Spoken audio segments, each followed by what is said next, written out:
So we're going to play a little bit here in Gloamwood. Gloamwood Pines is one of the Guardian zones.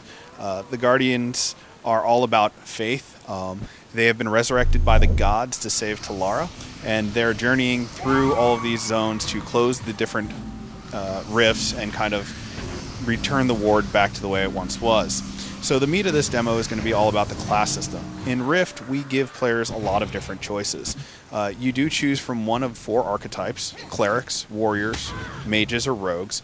But those callings, as we call them, do not kind of lock you to one character choice. If you're a mage, you're not stuck with just throwing fireballs, for example. So in this particular case, we have a mage. It's using a variety of different what we call souls. Each soul is its own class, and as a mage you can mix and match up to 8 different ones. This particular soul is a Chloromancer, and we have a little bit of Stormcaller added in. What this does is it builds a very good group roll. So as you can see, he's killing things a little bit slower as he plays through this area. The Chloromancer is all about dealing damage and healing his allies.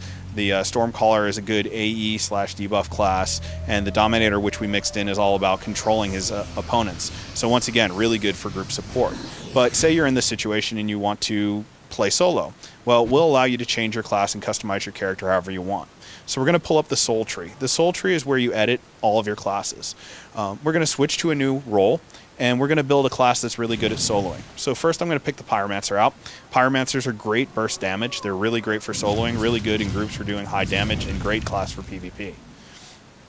So we're going to spend a few points here. The upper section of the tree is where you spend your soul points. We call them the branches. You buy passive talents and active abilities here that affect your character's combat. As you increase your soul level, you'll unlock a number of new abilities as well.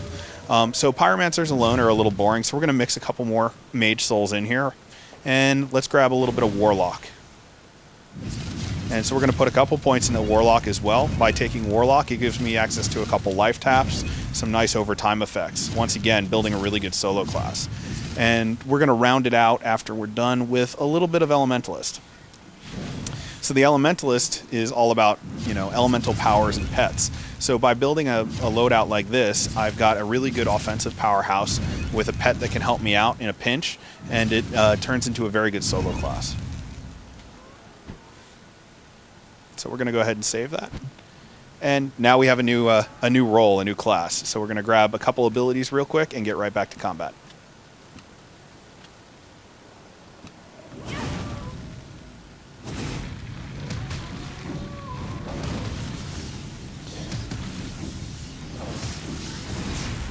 So one of the nice things about Rift's Soul system is the fact that it does give you so many options. A big part of the game is acquiring different souls. In a lot of MMOs, you'll spend over 100 hours getting to the end of the game, only realizing that you've got to re-roll your character and start over again. This really isn't true in Rift. While you could try a different archetype, because they have different game styles and different particular styles of play, you're not really fixed into that if you've picked one role or another. For example, like I said before, with this mage class, I can switch easily between a healer, a DPS class, or a support class, which means I can have different roles loaded up with different souls for different situations. A big part of the game for us is acquiring these souls. So as the player kind of journeys through the game and finishes different heroic feats, they'll get access to new souls, choosing the ones they most like in the order they want.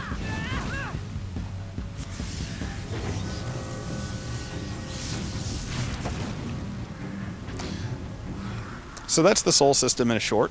As I said before, hundreds of different choices. Each one of the callings has over 500 different combinations players can choose from.